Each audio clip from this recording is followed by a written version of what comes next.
Ya, tata cara pemberian suara di pemilu 2024 tidak jauh berbeda dengan pemilu sebelumnya, yakni dengan mencoblos.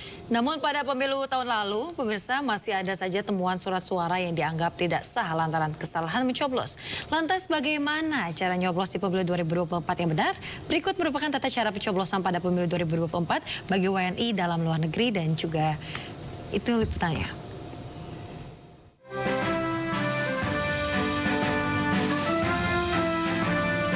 Pemilih yang sudah terdapat dalam daftar pemilih tetap atau DPT dapat menggunakan hak suaranya di tempat pemungutan suara atau TPS pada Rabu 14 Februari 2024 mulai pukul 7 hingga 13 waktu setempat. Pencoblos dilakukan pemilih pemilu di tempat pemungutan suara atau TPS tertentu. Sebelum mencoblos, pemilih harus membawa dokumen-dokumen sebagai berikut ke TPS yang sudah ditentukan. Di antaranya, pertama, formulir pemberitahuan model C6. Kedua, kartu tanda penduduk atau KTP elektronik. Setelah dokumen-dokumen tersebut diserahkan kepada petugas kelompok penyelenggara pemungutan suara, kemudian pemilih diarahkan untuk mencoblos di dalam bilik suara yang tersedia. Indonesia mempunyai tata cara memilih pada pemilu, yaitu dengan mencoblos surat suara. Hal ini diatur dan tertuang dalam Pasal 353 Ayat 1 Undang-Undang Nomor 7 Tahun 2017 tentang Pemilihan Umum. Pertama, pemilih dapat mencoblos satu kali pada nomor, nama, foto pasangan calon, atau tanda gambar partai politik pengusul dalam satu kotak suara pada surat suara untuk pemilu presiden dan wakil presiden.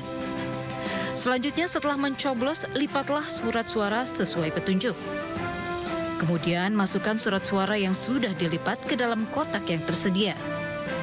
Terakhir, sebelum meninggalkan TPS, pemilih wajib mencelupkan salah satu jari ke tinta.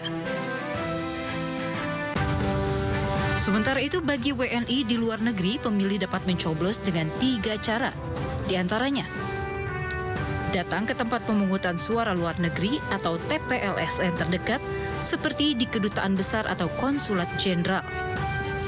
Bagi WNI yang domisilinya jauh dari TPSLN, datang ke tempat kotak suara keliling atau KSK dalam satu kawasan yang dapat dijangkau PPLN. Sementara bagi WNI yang berada di lokasi jauh dan terpencil, dapat mencoblos surat suara lalu mengirimkannya melalui pos ke PPLN.